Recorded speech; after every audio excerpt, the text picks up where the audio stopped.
And when you look at the teacher disparity and distribution across this country, the employment of these teachers, you find that that part of the constitution is actually being, is not being adhered to by those who recruit and those who distribute these teachers across the various schools in this country.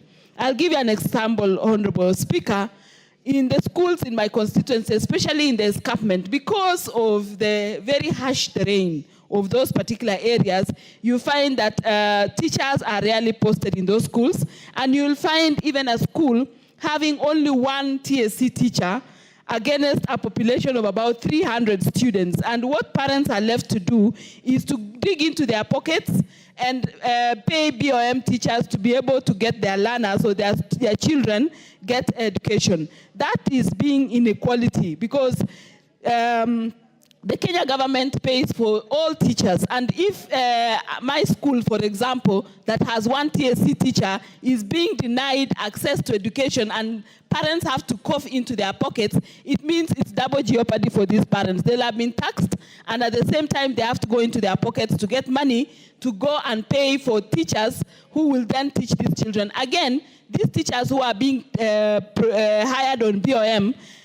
we do not know whether they qualify to be teachers, because a board has sat and said this a child of this particular place fits to come and teach in that school, and yet the system of education says that for a teacher to be employed, they have to be a TSC employed. So one thing I support is that we need to relook at the TSC employment in this country, the teacher distribution, and I would wish to request the Committee on Education to actually provide to this House a list of all the teacher numbers in every school, student population in every school, because again, there is a policy on education that says that a teacher should be for every 40 learners. So if that is the case, in places where there is huge disparity, once the table is provided, then we can do fair distribution of these teachers. And number two, for those teachers who have not been employed and have and graduated in 2013, 2015, and all those years, they're about to retire before they get into employment.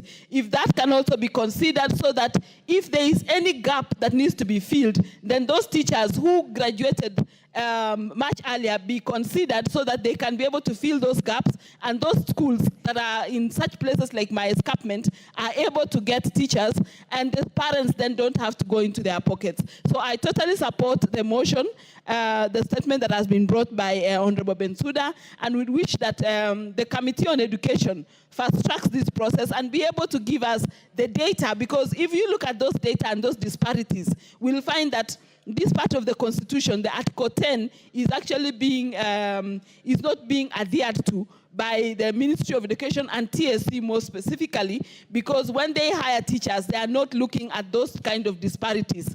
And those disparities have gone to affect even human dignity and all the aspects, because these students will sit one major exam called KPSEA, they'll sit an exam called KCSE, and all those exams are uniform across the country. The school that has all TSC teachers vis-a-vis the school that has one TSC teacher, at the exam time, they will not be given a different exam saying, because you do not have this type of teachers, we do not get this type of education. And finally, when they get to employment, and when they get to the employment industry, you will find that these teachers who do not, these schools or students that do not have teachers, they do not get opportunities to work, because they do not get proper education or good education compared to the schools that had good or the good number of teachers. So it is something that we need to all comply with the Constitution and give every part of this country equal distribution in terms of employment for teachers, in terms of distribution for those teachers who have been employed, so that all schools are equal. And we comply with our Constitution to ensure that no teacher is employed under BOM but under the TSC, because we all pay taxes, and all these taxes need to go into payment of salaries of these teachers, as opposed to parents going into their pockets to support education. I thank you, Honorable Speaker. Thank you very much. I allowed quite a big amount of time, because I know this is a very important matter that touches on every part of the country. But I think what has come out clearly is there's definitely need to have the minister come here to respond to those specific questions and to, get suggestions on looking at the policy. So now we'll move to the next. You already made your point of order. It's been noted. Okay.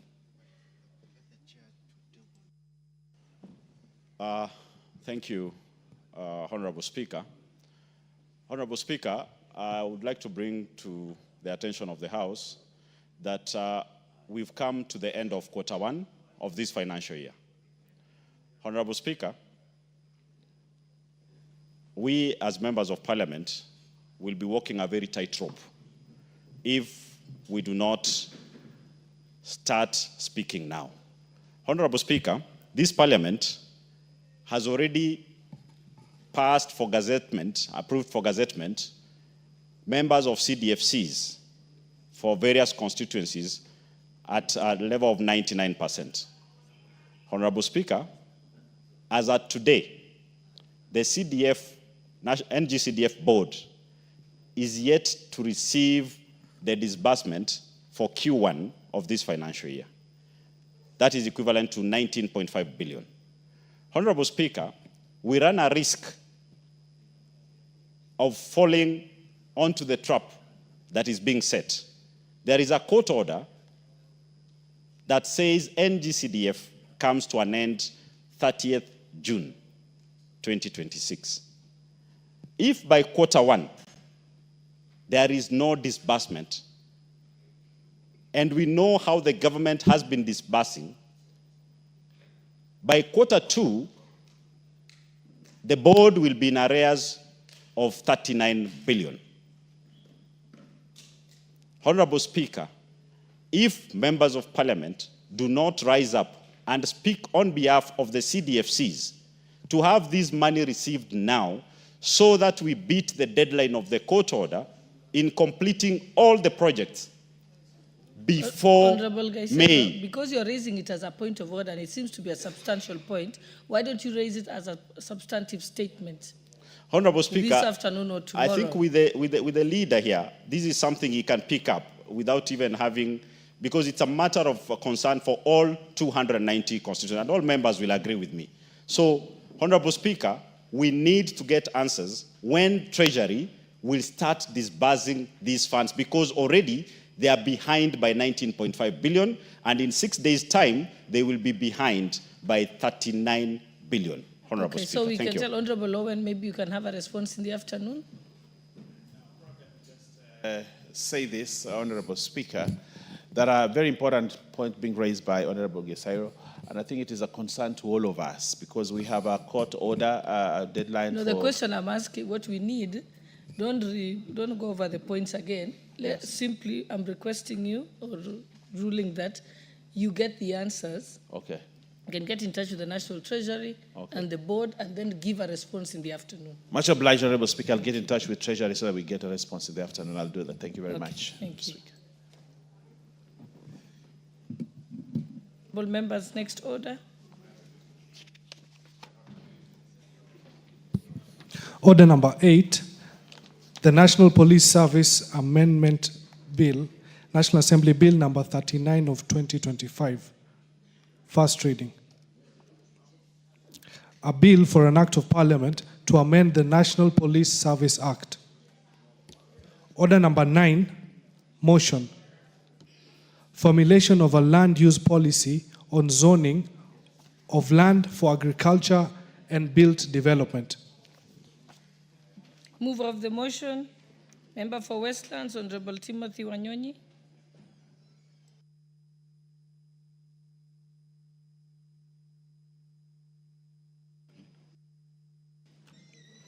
Thank you, Madam Speaker, for giving me this time to move this motion, Madam Speaker.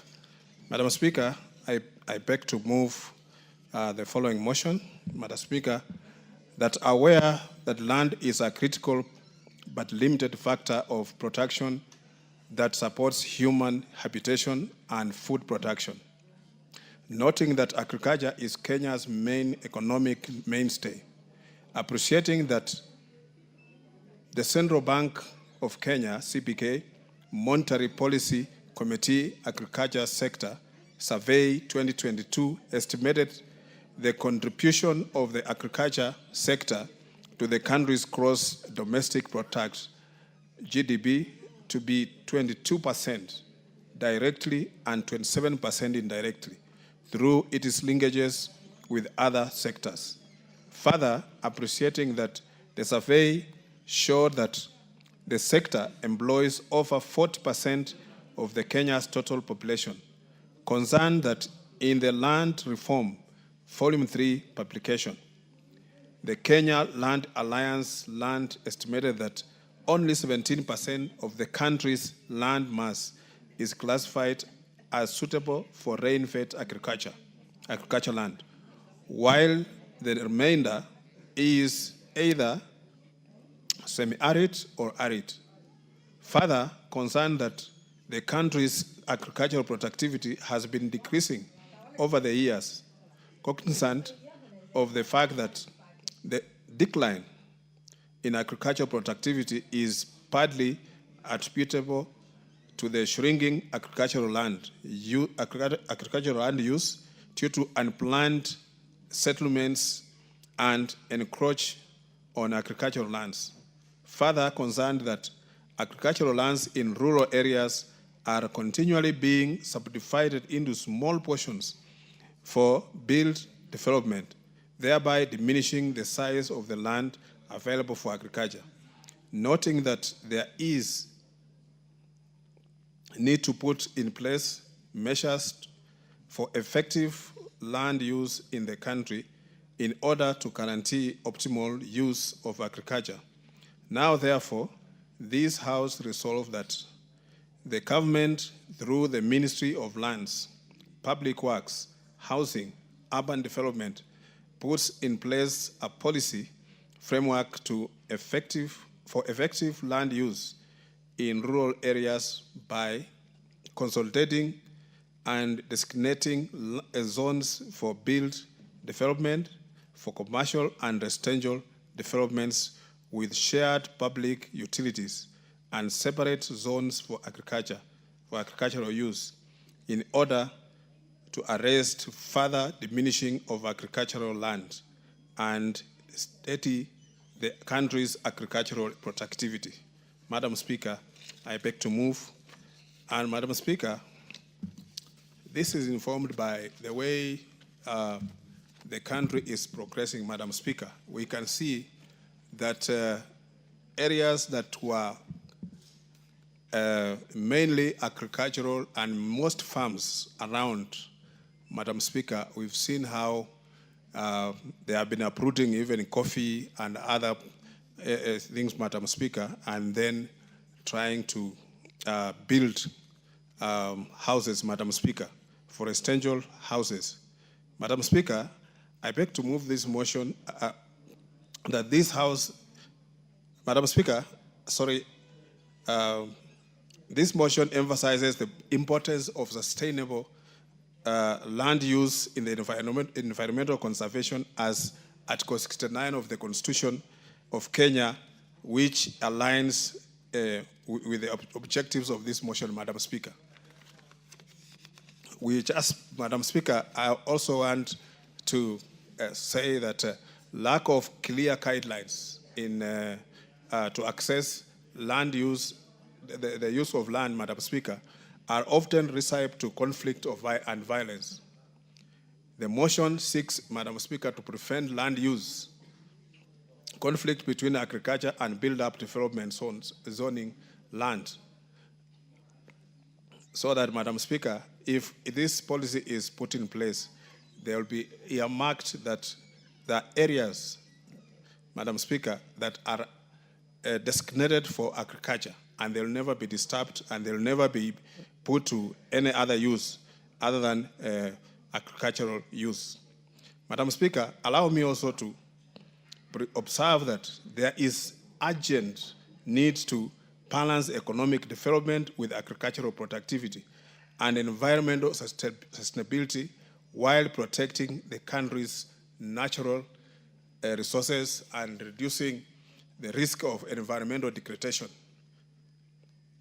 Honorable Speaker, this policy stands also to protect agricultural land, thereby increasing productivity while contributing to food security. The land use, Madam Speaker, policy will therefore guarantee the entire population has sustainable access to public spaces, public service, public institutions, and social amenities. Madam Speaker, this motion also calls for policy on collaboration between the relevant ministries, including, Madam Speaker, Ministry of Lands, Public Works, Housing and Urban Development, Environment, Climate Change and Forestry, Agriculture and Livestock Development to develop the policy, Madam Speaker.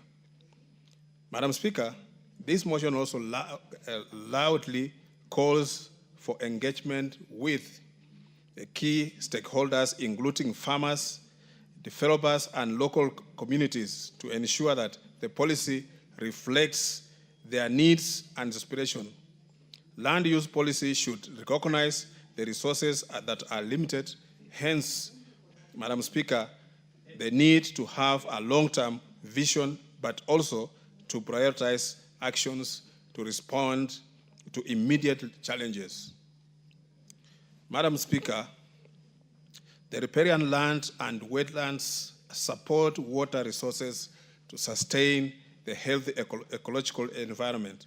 A policy in place, Madam Speaker, will ensure that riparian land is well documented and mapped out. We have seen that, Madam Speaker, especially in Nairobi here, that riparian land has been encroached and people have haphazardly engaged into development by, Madam Speaker, building on the waterways. And we've seen that when the rains come down, Madam Speaker, have caused so much havoc in the city and places where people are staying, Madam Speaker, you find houses filled with water and people displaced. This is because of this haphazard development, Madam Speaker. Honorable Speaker, if this motion is passed, it will ensure the identification and designation areas for agricultural use, including, Madam Speaker, residential, commercial, and industrial uses, protecting prime land from encroachment, Madam Speaker. Because, Madam Speaker, if we look at, especially in the rural areas, Madam Speaker, the land is being subdivided into smaller units, Madam Speaker, whereby it becomes economically not viable. Because many times, Madam Speaker, I remember some time back in India, the Prime Minister then, Indira Gandhi, Madam Speaker, came up with the agrarian revolution because of the population of India and they needed to have sufficient food security.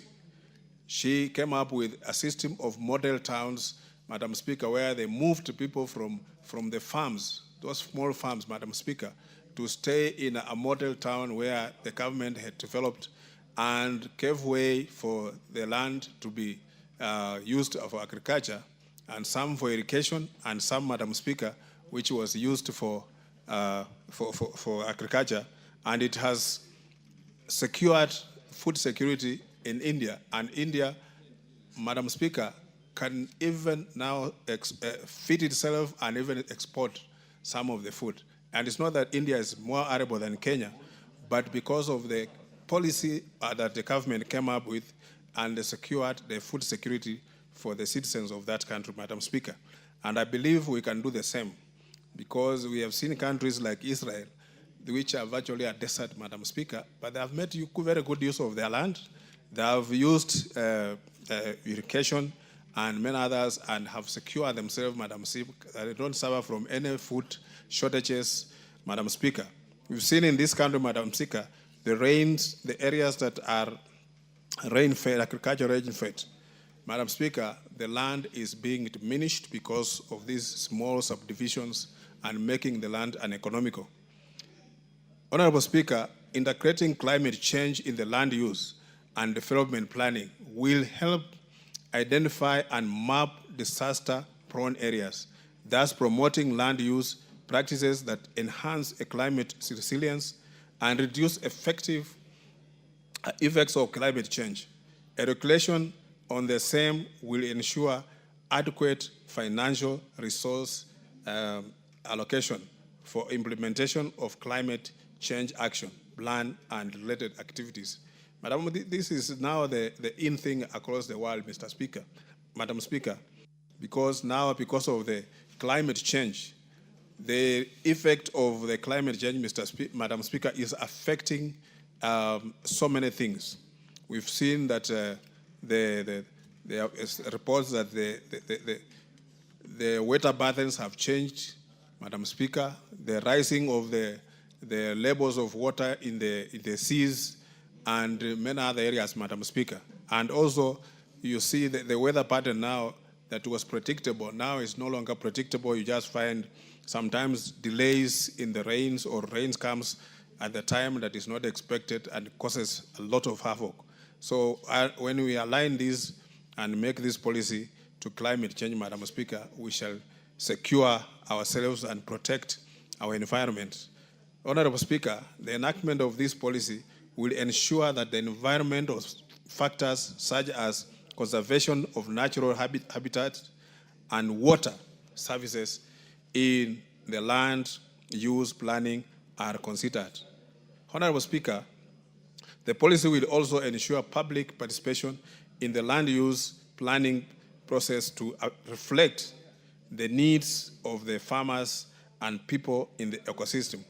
Madam Speaker, public participation is a constitutional requirement, and Madam Speaker, when these things affect the people, we need to bring, Madam Speaker, to involve people so that they can give their views in this formulation of the policy, so that it is applied across the board and that it will be acceptable with everyone, Madam Speaker, and people can embrace it, because when we are going to secure land for agricultural use, Madam Speaker, it will improve our food security and also provide security for our people.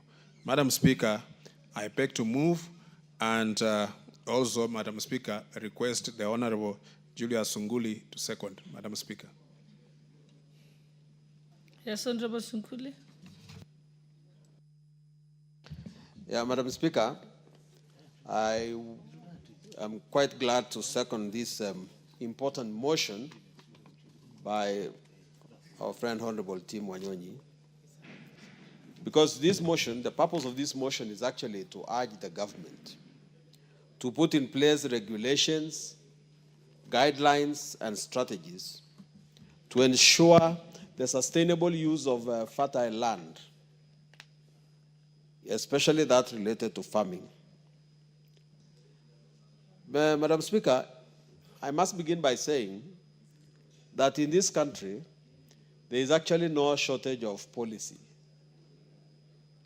especially policies that bear the title of land policies. There are quite a number that have been set up. The agricultural policy of 2021, the national land use policy, and many others that I could name. But the specific issue that the honorable member is raising here is about the use of land in Kenya in a manner that is not planned and in a manner that is becoming unsustainable in the long run, because fertile land is being used as places to build houses. And Madam Speaker, unless that issue is addressed, land is going to diminish, because we are one of those countries in the world where population is on the rise every day. And when population is rising, the demand for human habitat becomes important. And therefore, it becomes the responsibility of the government to make sure that in order to plan for future generations, we have to have land that is specifically zoned for agriculture and land that is prohibited for human habitat, and therefore to designate the kind of places where people can build their lands. This issue is actually more prominent in the rural areas. And those of us who represent rural constituencies know that places where there just used to be 5 elders now has very many children, and that land has been subdivided, and some of the young people have actually been allocated land very close to the river or quite in the middle of what used to be the farm, and that's where they have put their houses. And because of that, land has become very, very scarce. I come from a place which neighbors the Kisii area. And when we were growing up, an average person there owned about 10 acres. When he got 2 children, the land was divided into 5 acres each. And when those got children, the land was subdivided even further. Because of this, the land has been deteriorating. But what the government needs to do, Mr. Speaker, now, is to ensure that actually, apart from the policy that we set up, we look into the legal framework of our land use. One, there is now the one land law called the Land Act.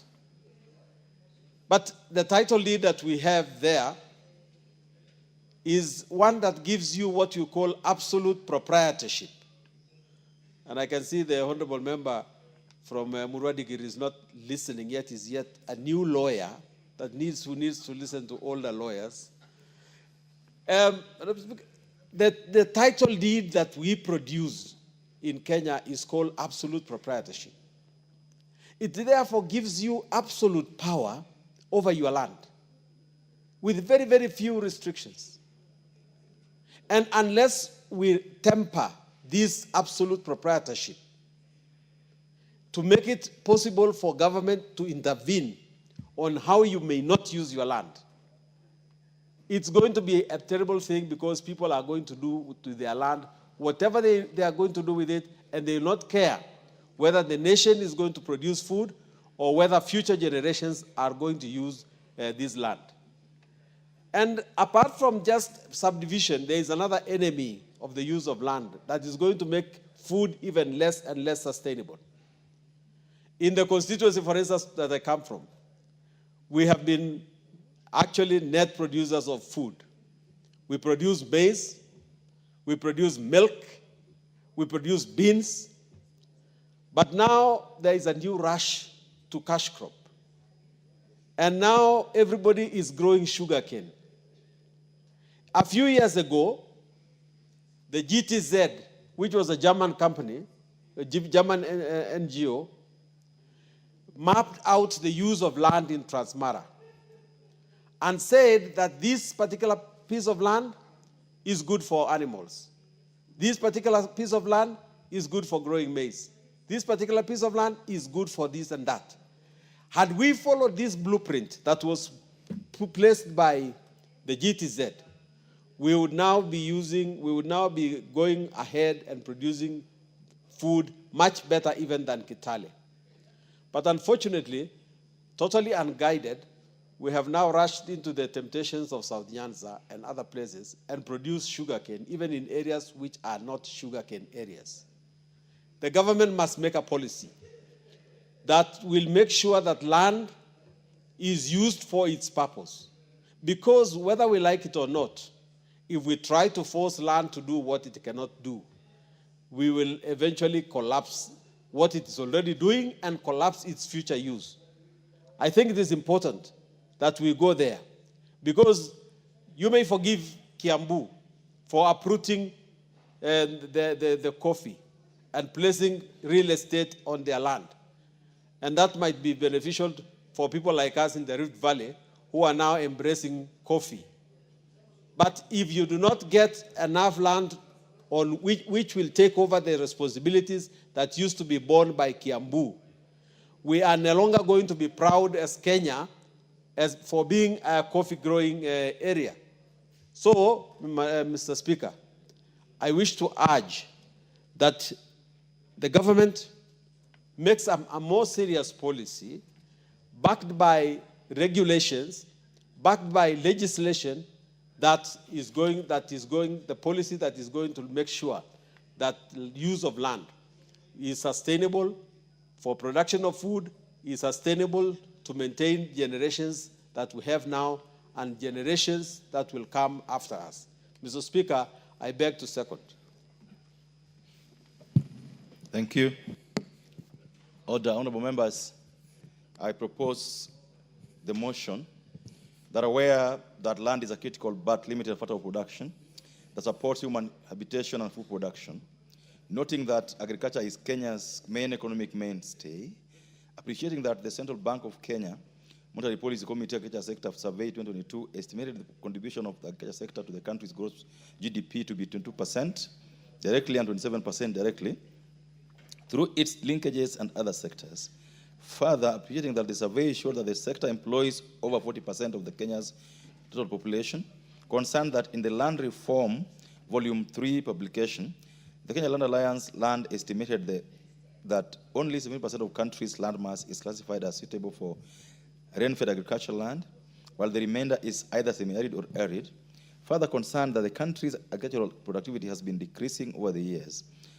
Cognizant of the fact that the decline in agricultural productivity is partly attributable to the shrinking agricultural land due to unplanned settlements that encroach on agricultural lands.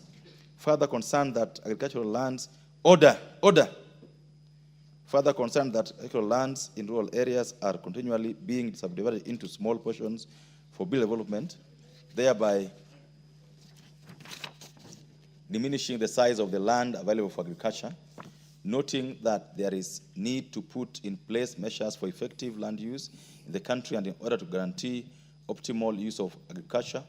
Now, therefore, this House resolves that the government, through the Ministry of Lands, Public Works, Housing and Urban Development, puts in place a policy framework for effective land use in rural areas by consolidating and designating zones for built development for commercial and residential developments with shared public utilities and separate zones for agricultural use in order to arrest further diminishing of agricultural land and steady the country's agricultural productivity.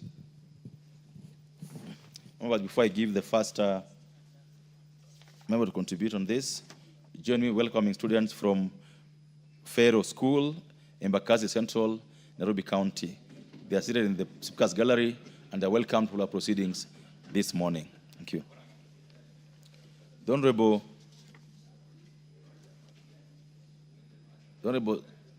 Zamzam, I can't see Zamzam there.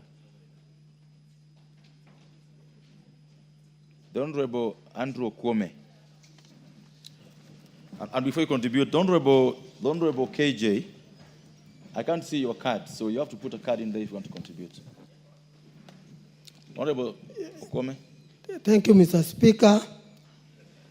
Let me start by saying that land is a very, very important tool of everything within our country.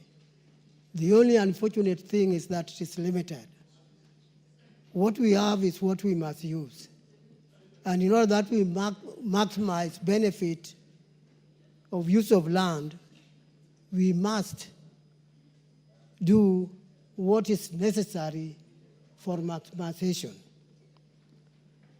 Mr. Speaker, ever since we knew Kenya as an agricultural country, but we don't seem to be maintaining that philosophy of Kenya being an agricultural country, because our productivity, as the motion says, is declining.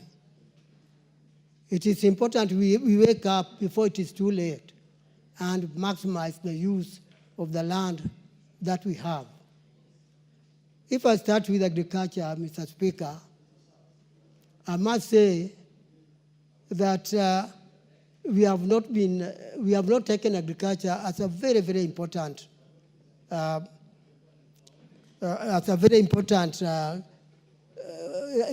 something very important for us to work on.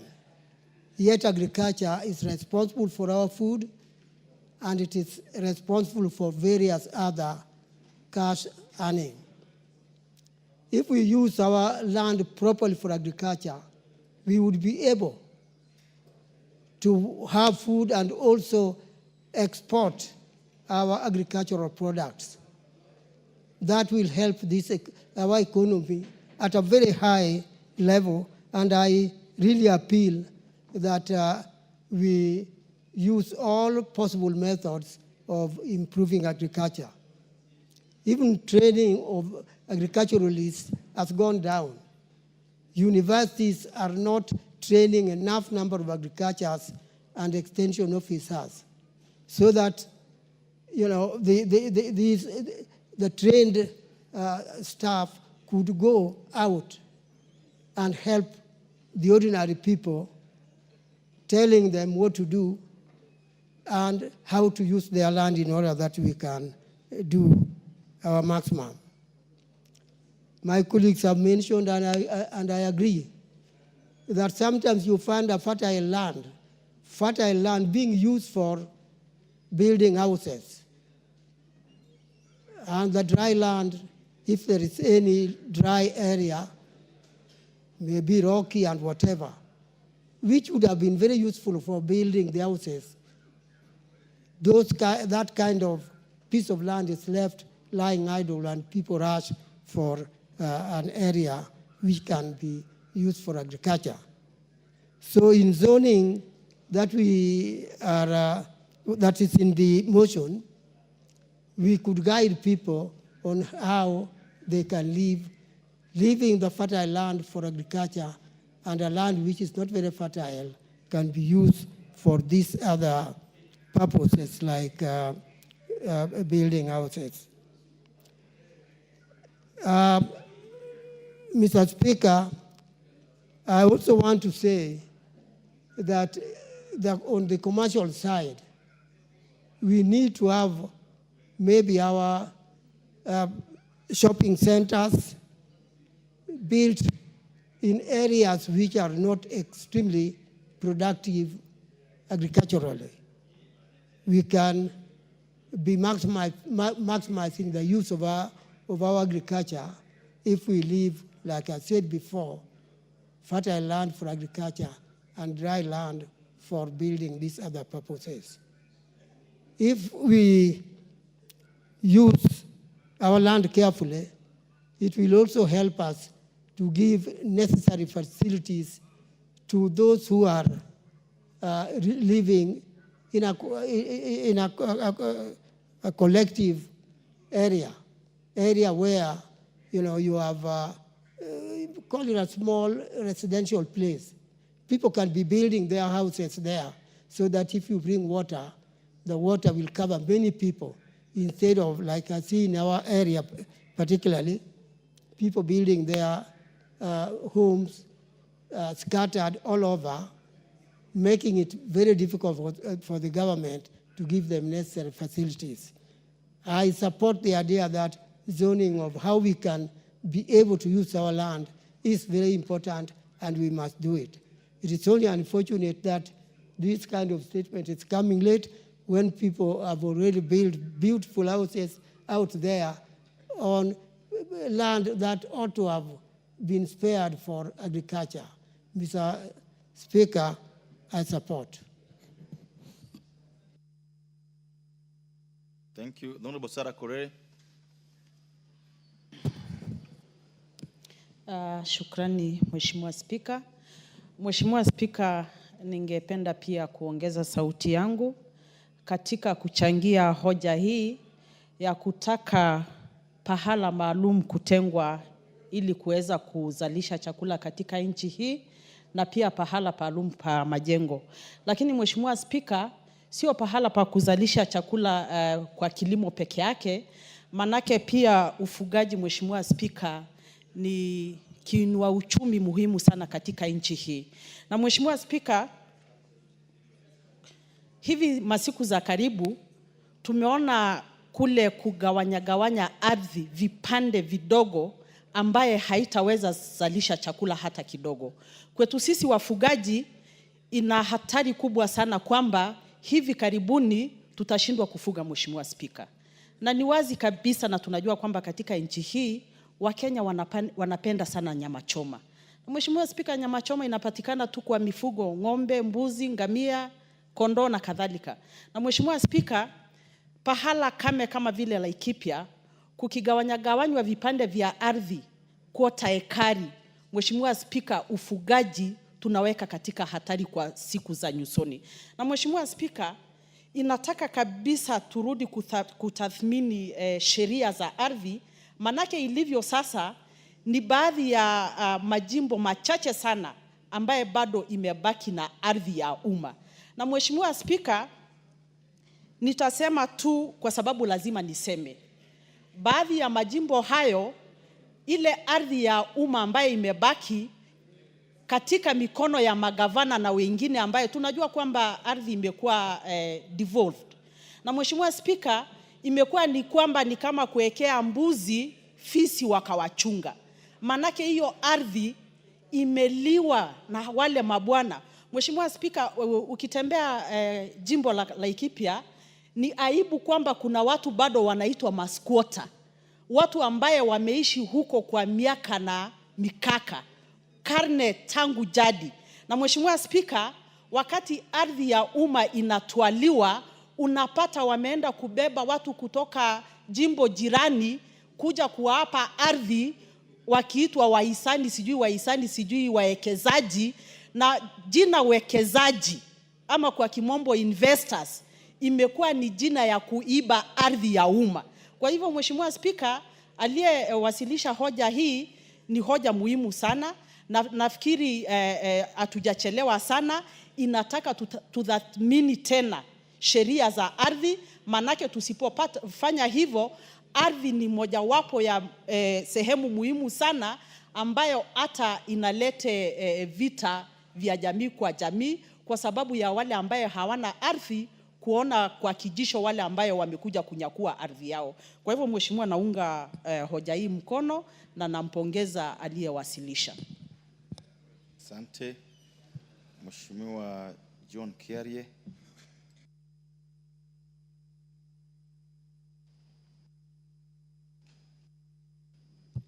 Mr. Speaker, I thank you. I also want to congratulate my neighbor, the Honorable Timothy Wanyonyi, for bringing such a thought-provoking motion to this House. And Mr. Speaker, if there is anything important that we are going to discuss this morning, it must be Honorable Tim Wanyonyi's motion. The Honorable Tim Wanyonyi hails from a constituency called Westlands, neighboring Dagoretti South. The Westlands that we know today traditionally was part of the larger Dagoretti. And that Dagoretti belonged to a district called Kiambu. So that if you go to Honorable Tim Wanyonyi's constituency, you will find that the freehold lands that are in Westlands carry titles that are labeled Kiambu District. Kiambu District was traditionally an agricultural highlands, what was traditionally known as the White Highlands. The lands that had been grabbed from our people, that had traditionally been forested, traditional agricultural lands that belonged to the Agekoyo people who had migrated from south of Chania and come into these new lands that had traditionally been inhabited by the Adi and the Dorobo people. And over the years, these people who are migrating from the south of Chania were able to cross over to this side of Kiambu and establish agricultural lands that ended up being so productive that even the very ancient caravans that were coming all the way from Mombasa, going into the hinterlands in Uganda, would stop over in this very rich land for provisions, for food, for supplies from the farms. What this tells you, Honorable Speaker, is that areas like Kiambu have rich volcanic agricultural soil that is perfect for agriculture. But what does Kiambu look like today? Mr. Speaker, the people of Kiambu out of need, out of urbanization, out of this globalization drive, have decided to uproot the crops that were in Kiambu so that they can plant houses to be harvesting rent.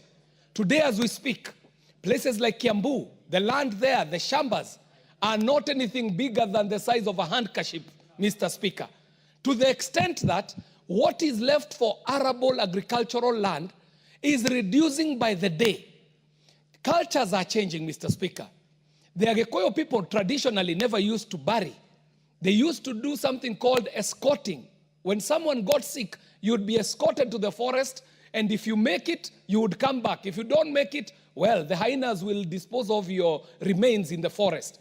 And what would happen then is that there was that cyclic circle of life, where instead of planting what we call tombstones and graves, as we are doing today, that land would still be usable.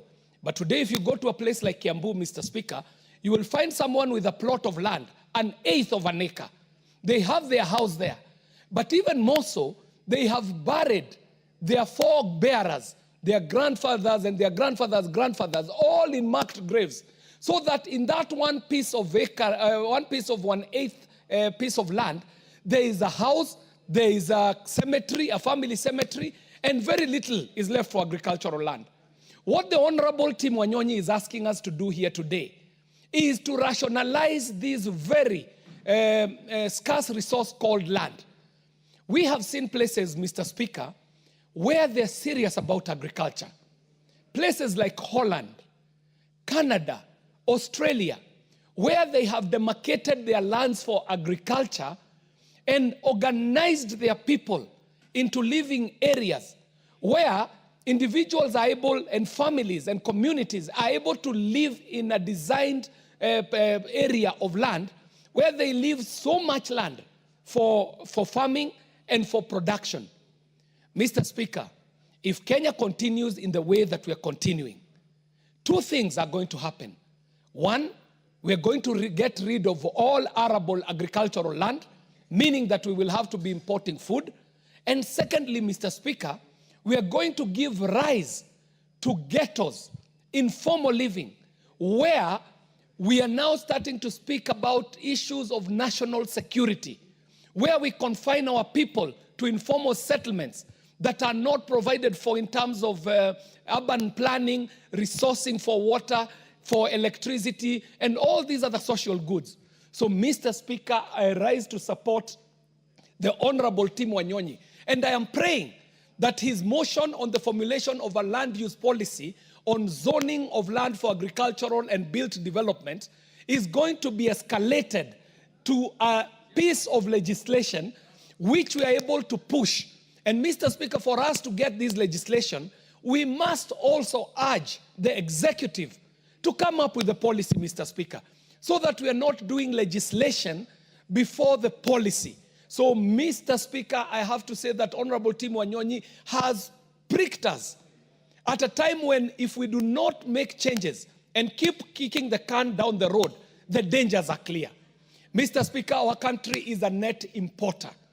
To reverse this country to be able to be exporting, we have to start with what we have in our hand.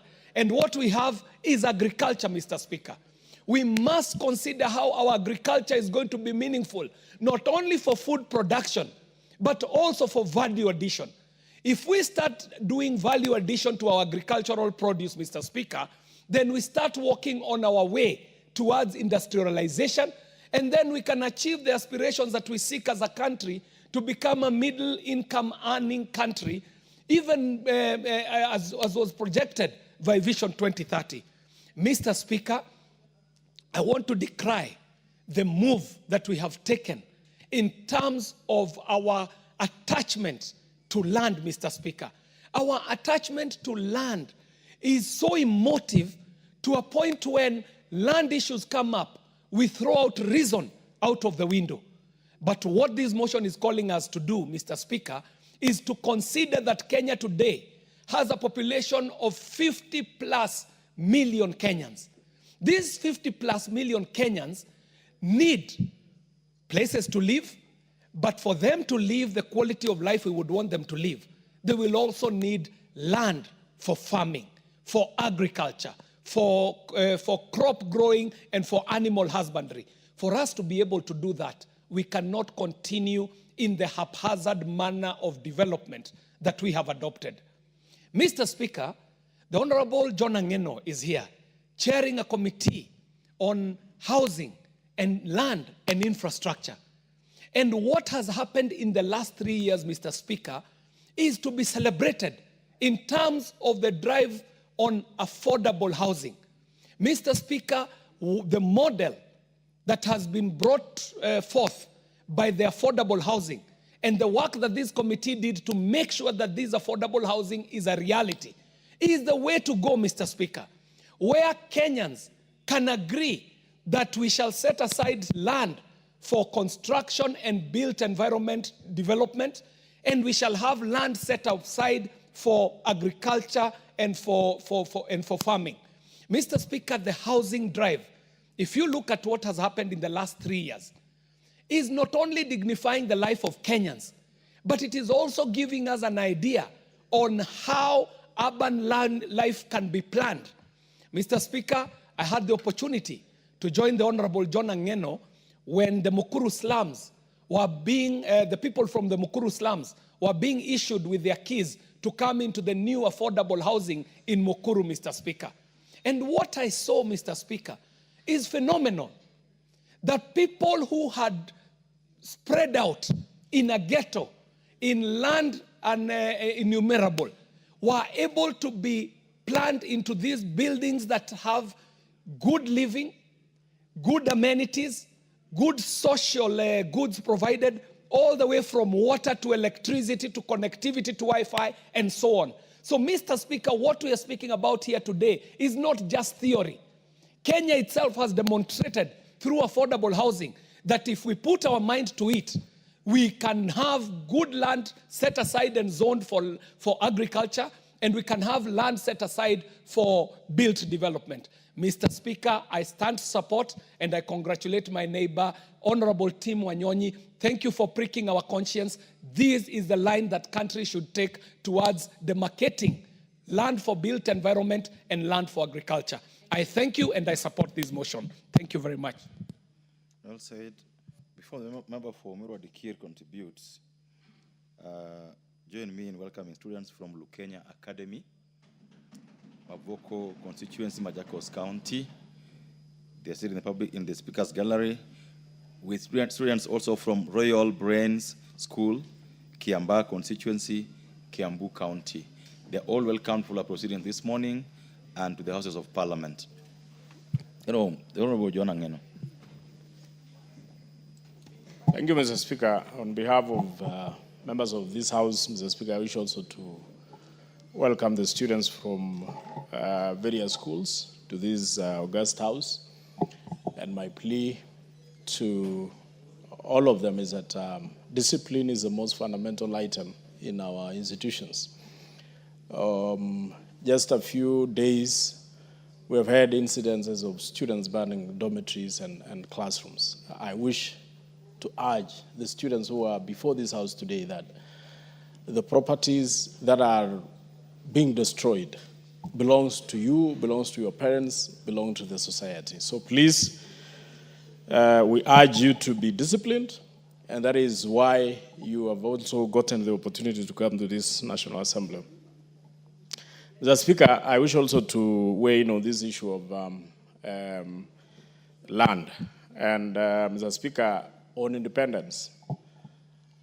Mr. Speaker, before independence, this country was colonized by foreigners. But one thing which foreigners left for us, Mr. Speaker, was how they made use of the land they found. They consolidated the land. They identified the land which was for agricultural use, land for livestock, land for settlement. They had a proper plan on how to use land. Immediately after independence, Mr. Speaker, when we got the independence, Mr. Speaker, we started subdividing those lands to individuals and to start having settlements on those particular lands, Mr. Speaker, so that the lands which had been left for agricultural use, Mr. Speaker, no longer sustain agricultural activities because we have settled on them.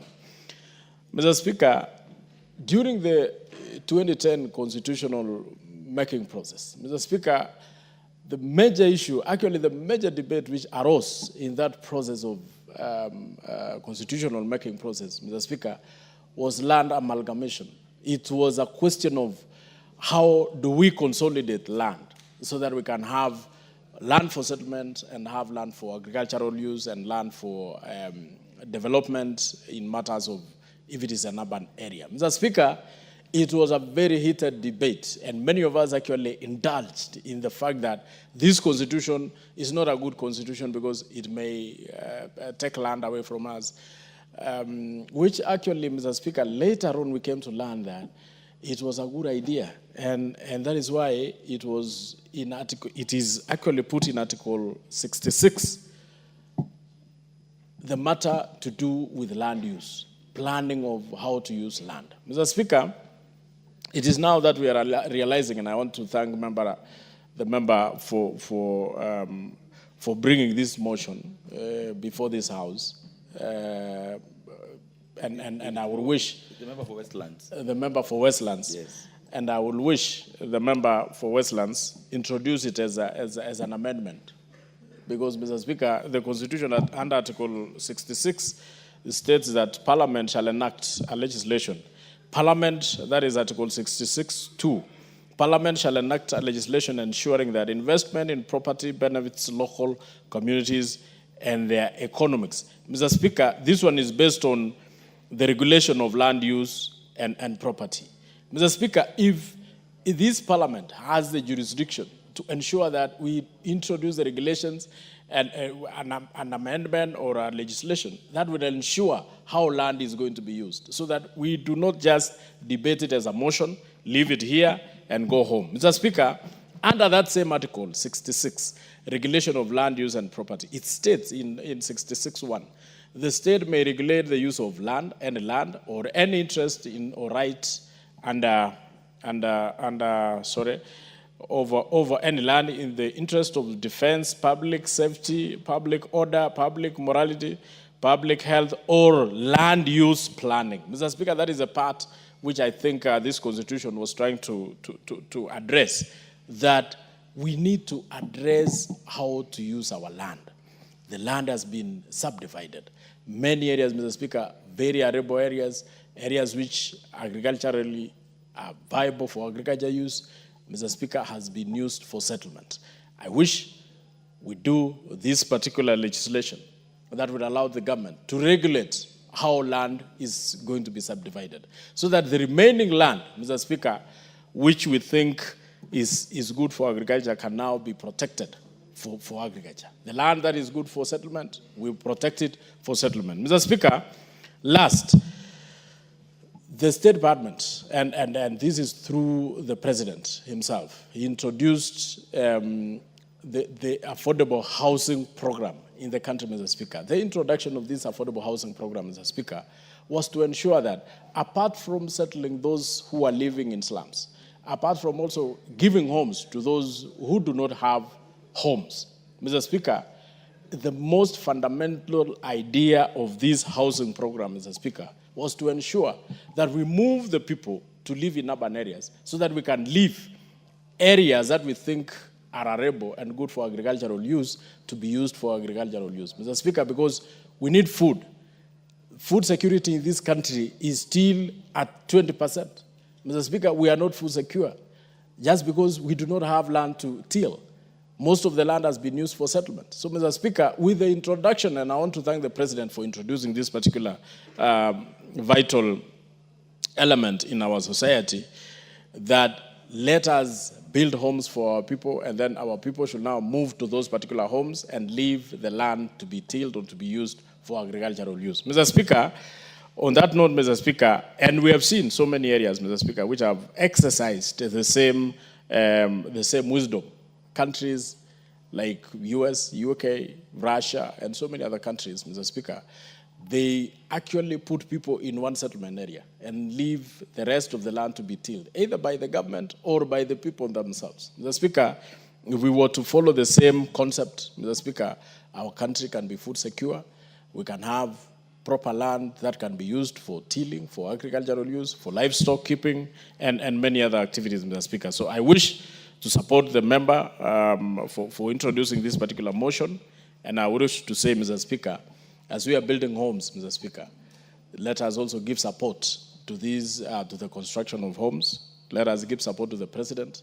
Let us continue contributing towards building of these homes. And let us ensure that those homes are owned by the people, those very people from the lower cadre of the society. Let us not leave these homes to be bought or to be owned by the rich in this country. Let us ensure these homes are owned by those people who deserve to own homes and those people who do not have homes. Mr. Speaker, I thank and I support. Well said. The Honorable Member for Bondo, is it true that there is no land policy on zoning? Thank you, Mr. Speaker. Let me start by supporting the motion. But while I support, I want to bring in a few comments here and there. One is the issue that we as a nation and as a government, we are late in this. Number two, we have learned very little. And number three, we have to really acknowledge that we are failing, because there have been all manner of indications from all through the colonial times. I don't know how many of us are able to remember what are called Swinnerton land policy in 1954. Those are the times when we started talking about issues of bringing land together for purpose of agricultural use, for purpose of food production. So since 1954 to date, if you have not done anything, it means there are indicators of failure. Our constitution basically puts land tenure system into whether we are public, we are community, or it is private. All these three, if you look at them in terms of how the Constitution places them, public land is regulated and it's easy to regulate. There are areas either for purpose of public utilities, there are thoroughways, there are gazetted forests. This is easy. It's easy, they are regulated. And they are demarcated and it's easy to know where they are. When it gets to the other aspect of private land, one aspect of it is regulated. The other aspect is not. The leasehold private lands are regulated in as much as we know that they are in urban areas or townships or in the cities. They are in one way or the other regulated. But then there's this portion of private land that is completely left to the individuals. And I don't think there's anywhere in the world where you can let individual persons, individual citizens do things the way they want. I think there must be some regulation. There must be some element of control. And this is where we are failing. That aspect of absolute title, absolute ownership of lands under private hands is where we fail as a government. And this has led us to a situation where all these things that we are talking about are coming in. I remember for the first time when I was coming to Nairobi, when I stepped in Nairobi for the first time, Mr. Speaker, some 30 or so years ago. Between Kericho and Nakuru, and from Nakuru to Kericho, you'll see farmlands, food. Every time you'll be passing across, you're going through the roads, you'll be seeing food either side of the road. And that was happening also in Kiambu. What has happened 30 years after? Between Kericho and Nakuru now you only get concrete. They are buildings. And these were areas which initially were called, some were calling them White Highlands or whatever. But in the Swinnerton arrangement, they were called scheduled lands. All these were scheduled lands. They were scheduled in terms of they were regulated. There was a manner in which how things were supposed to be done. We have failed in this. As a nation, we have failed in this as a government. I was talking about lessons. There's nowhere in the world, whether it's capitalist, whether it is communist, that people settle the way we settle here in this country, the way we settle in Africa, where everybody, one wakes up and settles anywhere they want. I think that's not anywhere. Land is private in many other places, yes. It is public in many other places, yes. But it's regulated. It is placed in a manner that, no, this is clearly demarcated for farmland, this is farm demarcated, whether you have it as a private person, but so long as it is zoned and your land is in a zoned area that is supposed to be for farming, it has to remain farming. You can't go there and start doing your own things. And that's why sometimes, even in the UK, sometimes it's not very easy for anybody to get on the farmlands, because for you to qualify as a farmer, you must have a basic diploma in agriculture. Yeah? So here, we are talking about farming, and everybody is running around in their farms doing all manner of things. But there must be some control. There must be some kind of a regulation.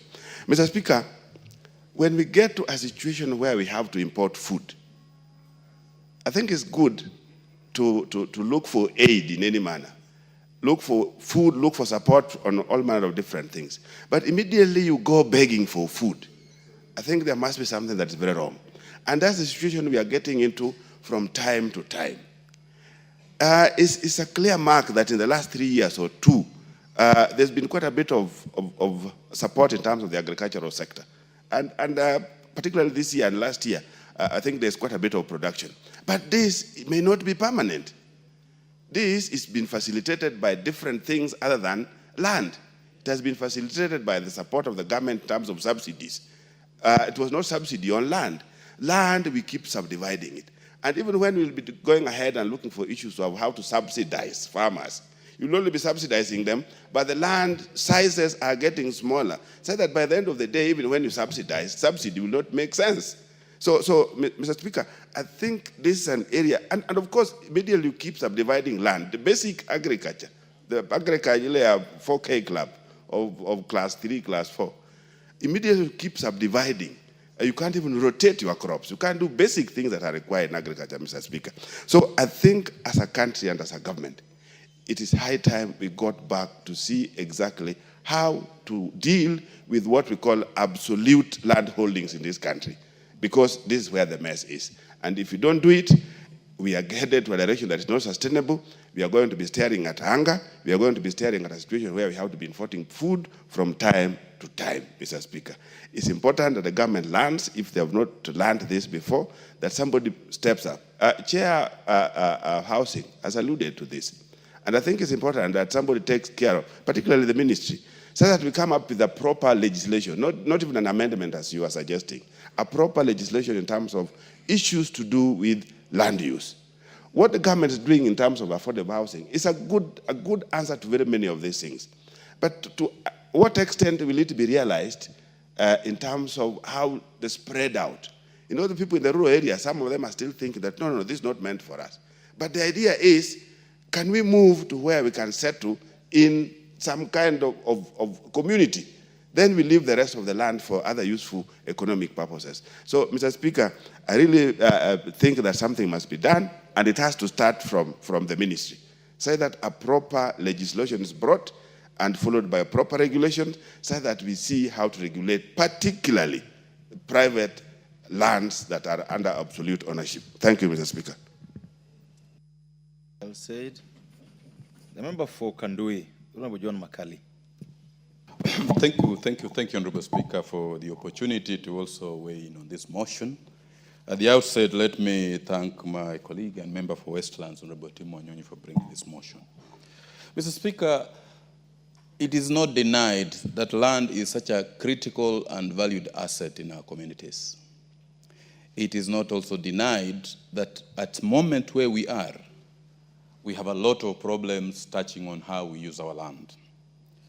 Taking into effect the importance of land, the Constitution of Kenya and the framers of the Constitution dedicated a whole chapter to issues of land use, to issues of land, classified land, and they gave responsibilities to this House to develop rules and regulations and legislation to bring into effect the provisions that are in the land chapter in the Constitution. This motion seeks to have a policy framework that will regulate land use. The first question I asked myself, Honorable Speaker, is do we have a policy framework or we don't? My answer to it, outright, Speaker, is that we have a policy framework. What we need to do is literally to revisit it and ask ourselves, is the policy framework in force serving us very well or not serving us very well? We take cognizance of the fact that agriculture contributes around 22% of our gross domestic product. Many of our people are employed in the agricultural sector. When we make our budgets here, we dedicate a lot of resources, though not sufficient, towards agricultural development. But if we look at our country, we have had so many cases, we have had disputes. When you go back to our courts, you'll find a lot of disputes touching on ownership of land and issues of inheritance. That's why we have created the environment and land courts, taking into cognizance the importance of land. We have had many, many succession disputes in our courts on how land needs to be utilized, how land needs to be used. The question we need to ask ourselves is, are we on the right path or we are not on the right path? Kenya's land, 17%, is only 17% of Kenya's land mass that is arable land. And at independence, we committed ourselves to fighting hunger. The Asian tigers, specifically Malaysia, have reached where they have reached because of having proper land use programs. I support this motion that we need as a house to go back and as a ministry, or not only the Ministry of Land and Urban and Physical Planning, but in conjunction with the Ministry of Agriculture, which is charged with the purposes of developing agriculture in our country, so that we can have a proper policy framework that will assist us in having proper land use programs in our country. In so doing, we will not be reinventing the wheel. Honorable Speaker, you remember we used to have the Land Control Act that was geared towards, when the approvals of land development were to be given, we had to go through a committee, a land control board that was actually to do the approvals. But what happened to those boards? I think they were politicized, they never got to do their work. And the urge that was there was basically anybody wanting to develop land, the approvals were being given in boardrooms. No regard was being had to the development somebody was going to do on the land. That's why you have a place like in Western Kenya, you'll not find somebody who has a whole 10 acres. Lands have been